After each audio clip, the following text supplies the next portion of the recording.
இந்தியாவில் ஒரு சிறிய கிராமத்தில் லீலா என்ற இளம் பெண் தனது குடும்பத்துடன் எளிமையான வாழ்க்கை வாழ்ந்தார். அவளை அறிந்த அனைவராலும் அவள் நேசிக்கப்பட்டாள். அவளுடைய புன்னகை முழு கிராமத்தையும் ஒளிரச் செய்யும். ஆனால் ஒரு அதிர்ஷ்டமான நாள், ஒரு சோகம் தாக்கியது. லீலாவின் வாழ்க்கை என்றென்றும் மாறியது. பொறாமை மற்றும் வெறுப்பு ஆகியவற்றால் தூண்டப்பட்ட ஒரு குழு லீலாவின் குடும்பத்தை தாக்கியது. அவளை மட்டுமே உயிர் பிழைத்தது. ஆண்கள் ஒருபோதும் பிடிபடவில்லை. லீலா தனது சிதைந்த வாழ்க்கையின் துண்டுகளை எடுக்க விடப்பட்டார். வருடங்கள் செல்லச் செல்ல லீலாவின் பழிவாங்கும் ஆசை வலுத்தது. ஆண்களை தங்கள் கொடூரமான குற்றத்திற்கு பணம் செலுத்துவதற்கான வழிகளைப் பற்றி அவள் விழித்திருக்கும் ஒவ்வொரு தருணத்தையும் செலவழித்தாள். பழிவாங்கும் எண்ணத்தில் அவள் வெறித்தனமாக இருந்தாள்.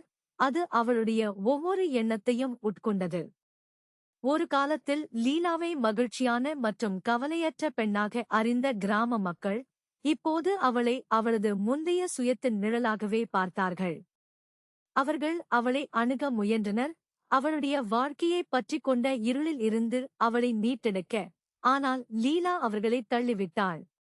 லீலாவின் பழிவாங்கும் வேட்கை இறுதியாக தனது குடும்பத்தை அழித்தவர்களைக் கண்டுபிடித்தபோது முடிவுக்கு வந்தது.